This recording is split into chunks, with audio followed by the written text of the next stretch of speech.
Eu percebi que eu não podia recusar, que eu tinha que liberar o carro para ele, mas eu não sabia como, né? Assim, eu não me recusava a descer do carro, mas eu não sabia como que eu ia sair do carro sem tirar a minha filha, né? Foi Deus mesmo que blindou e não deixou as portas se abrirem, né? No momento que a gente tentava travar e destravar, e eles ficavam puxando a porta, o carro continuou travado.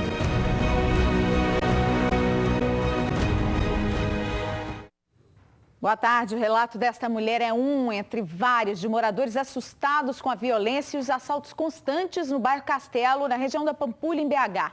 Já já a reportagem completa.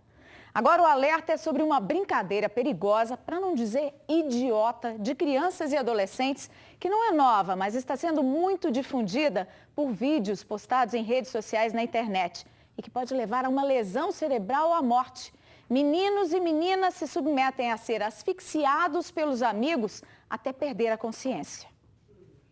A tal brincadeira se espalhou nas redes sociais. Os vídeos com os adolescentes desmaiando já tiveram milhares de visualizações. O jogo do desmaio é gravado dentro de escolas, em casa e até nas ruas. Ele consiste em prender a respiração até que a pessoa perca a consciência. Neste vídeo, por exemplo, o jovem desmaia e tem uma convulsão até voltar a respirar. Aqui na frente não. Aqui na frente não. Na internet é possível encontrar um passo a passo do jogo. Quem já participou afirma que a vítima pode sofrer alucinações e tonturas. Até crianças entram na brincadeira. Nossa, velho, que dá ele? Nas ruas, são poucos os pais que conhecem o jogo arriscado. Desmaio? Não vi não. Essa eu não vi não. Quando o adolescente faz isso é porque ele não teve uma base, um diálogo, ele não conversou, os pais não orientaram. É uma afronta, será que é para chamar a atenção dos pais? É uma coisa totalmente sem noção, né? Não tem nada a ver. A brincadeira, que começou há 12 anos nos Estados Unidos, já matou mais de 80 jovens por lá. O que pode parecer um jogo inocente traz sérios riscos à saúde. Segundo os médicos, a falta de oxigenação no cérebro pode provocar lesões graves ao organismo e levar até à morte com uma parada cardíaca. Tem um nervo específico que dá ação para a musculatura respiratória. Então, quando ele comprime esse músculo, ele pode realmente dar uma paralisia respiratória momentânea. Essa paralisia respiratória momentânea pode levar à falta de oxigenação cerebral, pode ocasionar crises convulsivas, com isso pode levar à parada cardíaca. Essa parada cardíaca não assistida o quanto antes pode ocasionar sequelas graves e uma delas, que é uma sequela definitiva, que infelizmente pode levar à morte. Aí, pais e educadores, fiquem de olho. Flagrante de assalto a uma lotérica em Perdigão, no centro-oeste do estado. Os 2 bandidos estão armados, um deles com uma espingarda.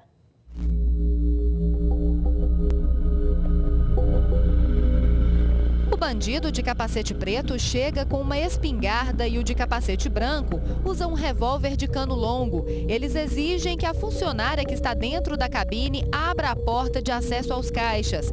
Da mochila, ele tira um pé de cabra e ameaça arrombar caso a mulher não libere a passagem dos 2. Eles entram e roubam todo o dinheiro que está nos caixas, R$ 5.200 e um celular. Em seguida, um dos ladrões sai primeiro e liga a moto que já estava com a chave na ignição. O comparsa chega com a espingarda e a mochila com todo o dinheiro e os 2 fogem. A moto usada na ação foi roubada em Nova Serrana na última terça-feira. O pé de cabra foi deixado na lotérica. Tá demais, né? Um cachorrinho que fugiu da casa da dona foi pego por pessoas na rua e levado embora de carro do bairro Eldorado, em Contagem. Essa cena foi registrada por uma câmera de segurança. O cachorro desce a rua e para na esquina. Um homem de camisa verde se aproxima e chama o cão. Minutos depois, uma mulher brinca com o animal. Ela pega o cachorro no colo. Em seguida, eles saem da calçada em frente à padaria. Por outra câmera é possível ver quando eles entram num Honda Civic prata, levando o bichinho. O cachorro que aparece nas imagens é de Leidiane.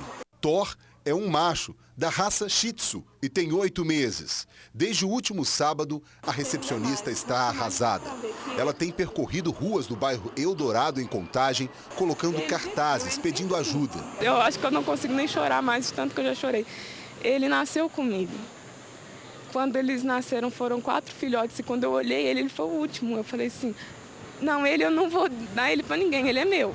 Além disso, conversa com comerciantes para saber do paradeiro do animal e recebe apoio de muitos deles. Eu acho assim, tem que ter um pouco de sensibilidade e devolver o cachorrinho para ela. Eu peço a essas pessoas que me tragam ele de volta, porque eu prefiro acreditar que elas são pessoas boas que simplesmente levaram ele embora para ele não ser atropelado. Porque o que vai ser da gente se a gente não acreditar ainda que existe humanidade? Então, tragam ele de volta para mim.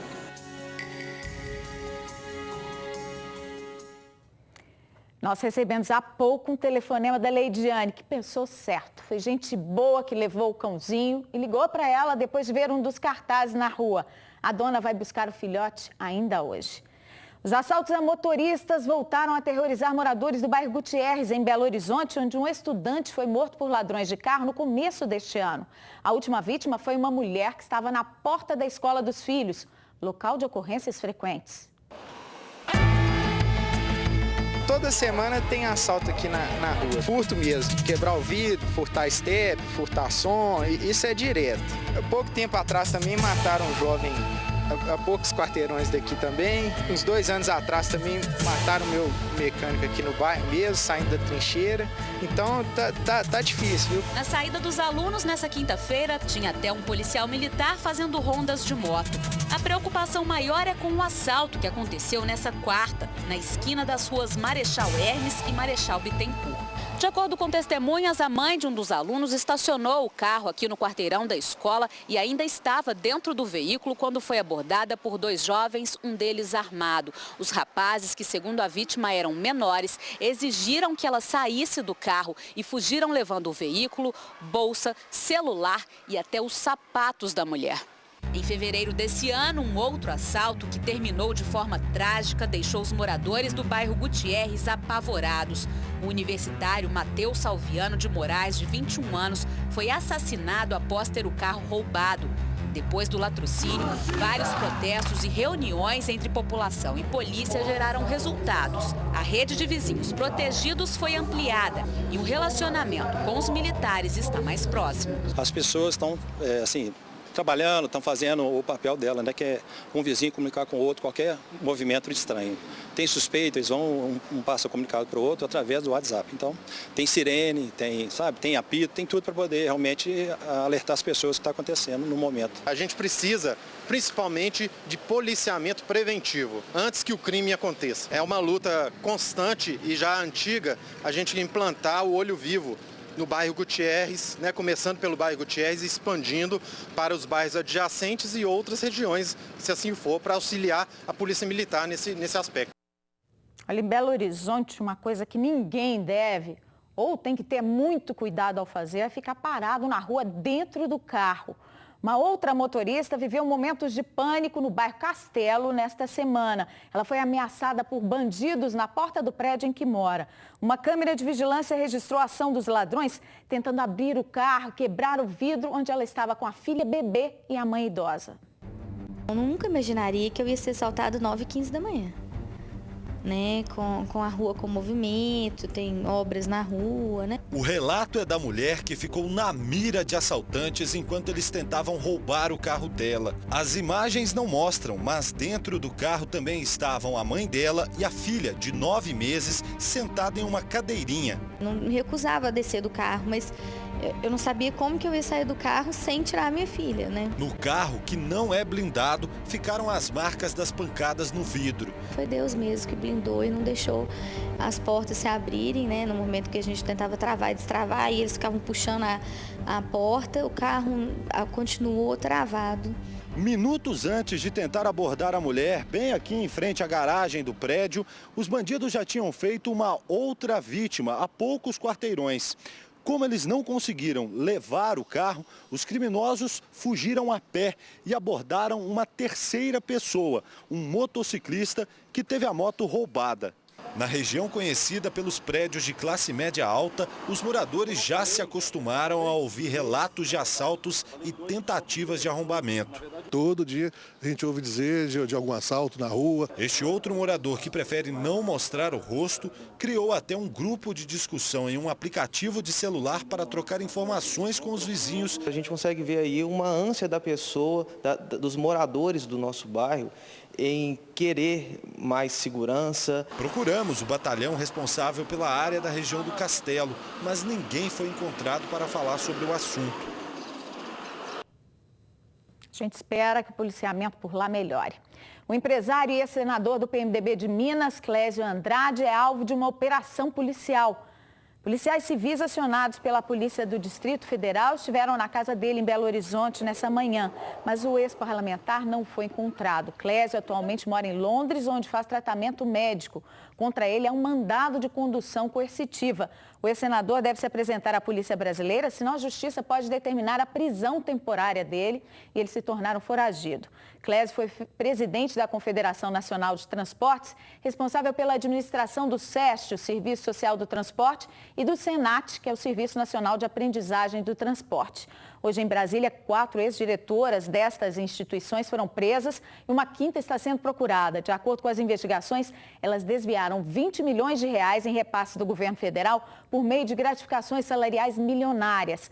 As entidades teriam falsificado documentos para justificar os pagamentos à Controladoria Geral da União.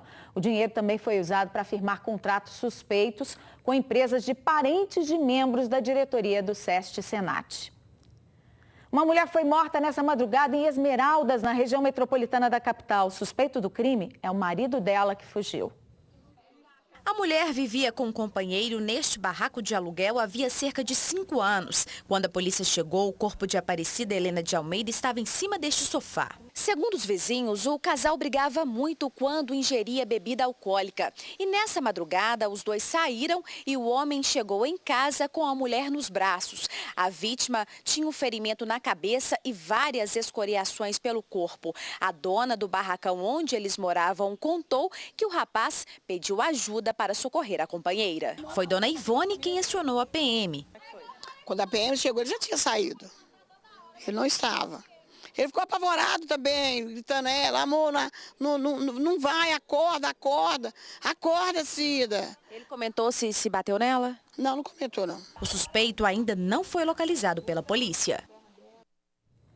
Já em Conceição das Alagoas, no Triângulo, uma mulher confessou ter matado e esquartejado o marido. Partes do corpo dele foram encontradas em uma fossa. Se fosse de fazer de novo, eu fazia uma vez. Que tanto que foi ruim para mim, eu acho que ele me espedaçou mais do que eu espedacei ele. A dona de casa de 69 anos estava escondida na casa de uma amiga em Uberaba. Ela foi presa ontem à noite e trazida logo em seguida aqui para a delegacia de Conceição das Alagoas. Em depoimento, Odete disse que matou o marido porque era maltratada por ele. A dona de casa contou que usou um remédio para dopar o companheiro e o matou utilizando uma marreta. Em seguida, ela esquartejou o corpo e se livrou dos restos mortais do marido. Um ônibus pegou fogo no meio da rua hoje no bairro Carlos Prates, em Belo Horizonte. Estas imagens feitas por um telespectador mostram o começo do incêndio na parte da frente do coletivo da linha 2910. E as chamas começaram aí a aumentar novamente, estão muito altas aí.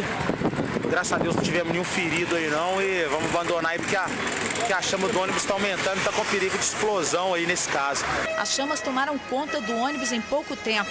Muita fumaça se espalhou pela região. Parte da fiação de energia e telefonia arrebentou. Quando os bombeiros chegaram, o fogo atingiu a janela do bar ao lado. Não, pegou na janela do bar. Vai pegar fogo no bar. Caraca, mano. As chamas foram controladas e o trânsito liberado na região. De acordo com os bombeiros, o incêndio começou por problemas mecânicos. Uma correção, esse incêndio ocorreu nessa quinta-feira.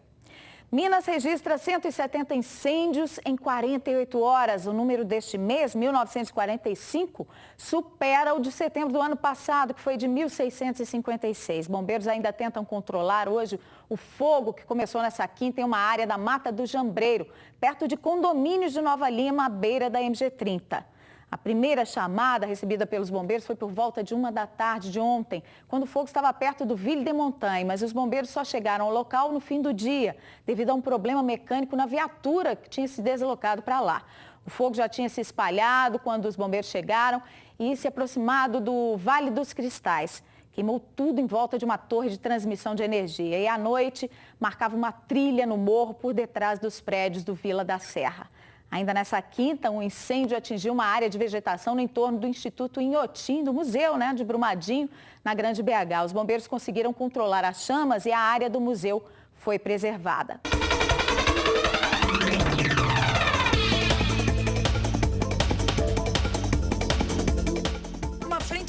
Deixa o tempo nublado com chuva isolada nesta sexta-feira no sul e na zona da mata. No leste do estado, céu parcialmente nublado. Nas outras áreas, o dia de muito sol e temperaturas altas. Em Belo Horizonte, chegando a 31 graus. Aos 30 em Montes Claros. A máxima em Uberaba é de 33 graus. 26 em Varginha e 25 graus em Ouro Preto. Ao vivo você vê a imagem de Belo Horizonte, lá do alto da Serra do Curral. A temperatura na cidade neste momento é de 28 graus. A umidade relativa do ar está em 40%. 2 adolescentes foram apreendidos depois de assaltar 2 jovens com a réplica de uma pistola em Belo Horizonte. Eles foram detidos pela Guarda Municipal. Esta foi a réplica usada no crime. A imitação de uma pistola calibre 6.35. Segundo os agentes da Guarda Municipal, os adolescentes de 15 e 16 anos usaram a arma falsa para assaltar 2 jovens que caminhavam numa praça do bairro Arvoredo. De acordo com a guarnição que estava passando pelo local, as adolescentes vieram abordá-lo informando que havia sido abordado por dois adolescentes, dois rapazes. O que a guarnição fez? Ela colocou as vítimas dentro da viatura e se dirigiu em direção à companhia. Nesse meio tempo aí, eles depararam com os autores, onde foram identificados pelas próprias vítimas. Além da réplica da arma, a Guarda Municipal encontrou com os menores o celular de uma das vítimas. Os adolescentes que não têm passagens pela polícia disseram apenas aos agentes que cometeram crime porque precisavam de dinheiro. A dupla foi levada para a 6ª Delegacia de Contagem. Precisar de dinheiro todo mundo precisa, mas nem todo mundo rouba. E um assaltante armado ameaçou uma comerciante grávida ao roubar a lanchonete dela em Andradas, no sul do estado. Ele ainda fugiu com a moto de entrega. Veja as imagens. As imagens do circuito interno mostram um bandido chegando na lanchonete no bairro São Domingos, com uma blusa de moletom encobrindo o rosto. Ele mostra a arma para a comerciante, que se desespera e chega até a sentar para se acalmar. O criminoso cerca a mulher que quer sair e vai até o caixa, que estava vazio. Na sequência, ele vai embora caminhando como se nada tivesse acontecido. A vítima, que está grávida de 7 meses, lembra do terror que passou nas mãos do bandido. Ele foi até no caixa e revirou, viu que não tinha nada, que eu tinha acabado de abrir, não tinha dinheiro realmente. E aí ele ficou nervoso. Eu só pensei no meu filho e achei que eu ia desmaiar naquela hora, mais nada. De acordo com a polícia, nesta outra lanchonete que fica no bairro Vila Leite, 2 homens chegaram em uma moto e renderam os funcionários e 2 clientes. De acordo com testemunhas, enquanto o comparsa esperava nesta praça, o outro roubava as vítimas. Depois de todos entregarem o dinheiro para o criminoso, ele pegou as chaves da moto usada para as entregas e os 2 fugiram sentido ao bairro dos Pinheirinhos. Esta é a 3ª vez que a lanchonete da vítima é assaltada. Os crimes vêm preocupando a comerciante, que já não sabe mais o que fazer. Toda noite é medo, trabalhar com medo.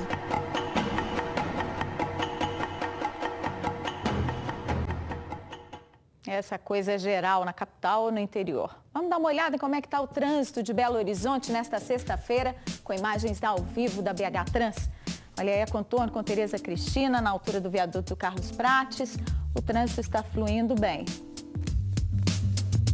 Agora a gente vê o entorno da Praça da Assembleia. O trânsito também flui bem em direção a Olegário Maciel e a Praça da Liberdade. E aí vemos a Praça 7, cruzamento de Amazonas com Afonso Pena, no centro da cidade. Não há nenhuma interdição neste momento. A morte de uma mulher que passou por uma cirurgia bariátrica recentemente em Belo Horizonte alerta para os cuidados exigidos para que obesos passem por esse procedimento. Rosângela busca forças para aliviar o sofrimento dos sobrinhos que perderam a mãe. Glória Alves do Carmo, de 39 anos, morreu em casa no último dia 16, 2 semanas depois de ter sido operada. A família descobriu por meio de outras pacientes obesas que a mulher não tinha condições de passar pela cirurgia. Lá na hora do velório é que nós chegamos ao conhecimento de que a doutora Gal, a qual faria esta cirurgia, disse que ela não estava nem apta e nem pronta para esta cirurgia. Glória chegou a dar entrevista ao Jornal da Alterosa enquanto esperava pela cirurgia. Na época, ela fez um apelo. Pretendo fazer essa cirurgia porque eu quero viver. Eu tenho filhos, tenho marido, tenho um filho de 1 ano e pretendo ver ele crescer. Glória foi operada na Santa Casa. Esta mulher que não quer aparecer faz parte de um grupo de pacientes obesos atendidos pelo hospital. Segundo ela, desde julho deste ano, uma nova equipe de médicos começou a atuar e questiona a maneira como as cirurgias passaram a ser feitas. Antes eram feitas 4 cirurgias por mês. Antes visava saúde, visava qualidade de vida. Hoje visa quantidade. Pessoas que não têm qualidade de vida, que não estão aptas sendo operadas. 2 óbitos em menos de um mês de equipe nova. De acordo com a Sociedade Brasileira de Cirurgia Bariátrica e Metabólica, em média, 2% dos pacientes apresentam complicações graves. E a cada 200 obesos operados, 1 morre poucos dias depois de deixar o hospital. O obeso ele já está no ápice ali das dificuldades que ele tem, né? Ele respira geralmente mal, o coração dele está sobrecarregado, o rim dele é sobrecarregado. Então, ele tolera muito mal qualquer tipo de complicação no pós-operatório. A resistência dele também às infecções é muito menor. Então, as complicações infecciosas no pós-operatório geralmente são graves. A Santa Casa não comentou sobre as denúncias de pressa na realização das cirurgias. Informou apenas que o procedimento da paciente, mostrada na reportagem, que morreu, foi feito no dia 1º de setembro, de acordo com os protocolos do Ministério da Saúde, que não houve problemas. A paciente teve alta 2 dias depois. Uma solução para se proteger do sol dentro do carro. Este é um dos destaques do Vroom deste domingo. Boa tarde, pessoal. Tudo bem? O Vroom dessa semana vai mostrar que no mundo das motos também há lugar para os crossovers. Veículos com 2 identidades aparentemente distintas. E a Yamaha Crosser 150, que nós levamos para um teste. É um bom exemplo dessa dualidade. Você já parou para pensar nos perigos que a exposição prolongada ao sol pode causar?